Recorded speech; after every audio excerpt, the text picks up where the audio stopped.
کہ آپ غلط ہیں. نان مسلم اینڈ غیر مسلم اینٹی آف اسلام وہ یہ نہیں سمجھیں گے کہ آپ غلط، بلکہ وہ یہ سمجھیں گے کہ اسلام ہی غلط ہے، شاید اس کی تعلیمات ہی یہی.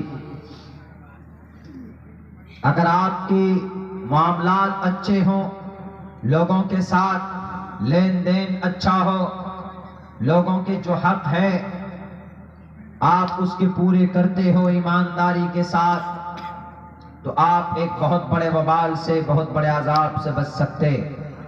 ہوتا یہ ہے کہ اپنی دولت میں اضافہ کرنے کے لیے جھوٹ بولتے ہیں، اپنی زمین کی تعداد بڑھانے کے لیے ناجائز طریقے پر کسی کی زمین کو ہڑپنے کی کوشش کرتے. اللہ کے نبی کا فرمان ہے کہ اگر کوئی آدمی اس دنیا میں کسی کی زمین کا ایک تھوڑا سا حصہ ناجائز طریقے پر اگر ہڑپ کرنے کی کوشش کرتا ہے تو اس کو یہ پیغام سنا دو، کل قیامت میں 70 زمینوں کا طوق اس کے گردن میں ڈالا جائے گا. اس کو حق نہیں ہے اس زمین کو ہڑپنے کا، مگر کیا کیجئے گا، مجبوری ہے، جوڈیشری ہے، جمہوری ملک ہے، یہاں کا قانون اندھا ہے.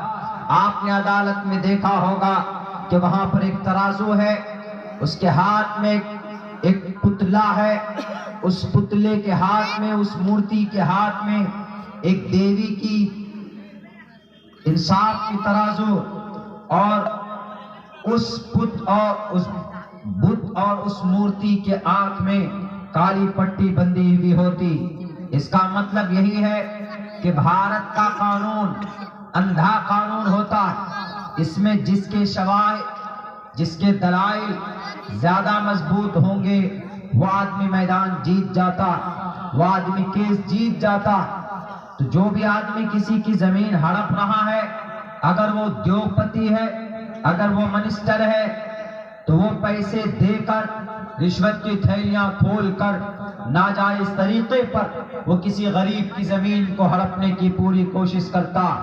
یہاں تک کہ وہ غریب آدمی وہ اتنا مینٹین نہیں کر پاتا، وہ اتنا افورڈ نہیں کر پاتا، وہ لائر کو بہتر سے بہتر لائر کو ہائر نہیں کر پاتا ہے. بالآخر وہ زمین اس ادیوگپتی اور اس دولت مند کے حق میں فیصلہ کر دیا جاتا ہے. غریب آدمی آنسو بہا کر اس دنیا میں اپنے گھر تک چلا آتا. کیا شرعی اعتبار سے، انسانیت کے اعتبار سے وہ زمین اس کی ہو سکتی ہے؟ نہیں ہو سکتی. میرے بھائیوں، ناجائز طریقے پر رشوت کی تھیلیاں کھول کر، اپنی طاقت کا دھونس جما کر اگر کوئی انسان اس دنیا میں کسی کی زمین کو ناجائز طریقے پر اگر ہڑپنے کی کوشش کرتا ہے تو اللہ تبارک و تعالی نبی پاک علیہ السلام کے ذریعے پیغام سناتے، بتا دو ایسے لوگوں کو جو اپنی زمین کی تعداد کو بڑھانے کے لیے، اپنے کھیت کھلیان کو بڑھانے کے لیے ناجائز طریقے پر کسی کی زمین کو ہڑپنے کی کوشش کرتے ہیں، تو اس نے زمین کی تعداد نہیں بڑھائی، اس نے کھیت کھلیان میں اضافہ نہیں کیا، اس نے پراپرٹی میں، دولت میں اضافہ نہیں کیا، بلکہ مرنے کے بعد جہنم کے انگاروں کی مقدار اس نے بڑھا لی ہے. مسلمانوں، یہ پیغام ہمارے اور آپ کے لیے، یہ کسی غیر مسلم کے لیے نہیں. وہ تو مکلف ہی نہیں، وہ تو فی نار جہنم خالدین فیہا ابدا، اس کے لیے کوئی روک ٹوک نہیں. وہ کرے دنیا میں، دنیا کی زندگی ان کے لیے خوبصورت ہے، جنت ہے. الدنیا سجن المؤمن و جنت الکافر. The worldly life is a prison, like for a Muslim is a paradise for a non-Muslim.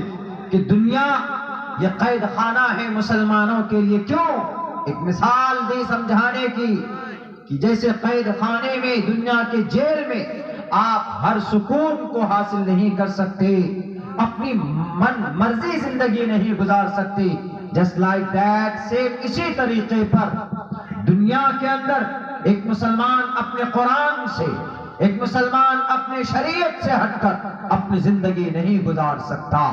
فَلَا وَرَبِّكَ لَا يُؤْمِنُونَ حَتَّى يُحَكِّمُوكَ فِي مَا شَجَرَ بَيْنَهُمْ۔ نماز ہو، روزہ ہو، زکوٰۃ ہو، معاملات ہو، پردہ ہو، سود ہو، چغل خوری ہو، زنا ہو، اخلاقیات ہو، سیاسیات ہو، جس میدان میں چلے جائیں وہاں پر اگر فیصلہ ہوگا چلے گا کسی کا تو اللہ کا چلے گا۔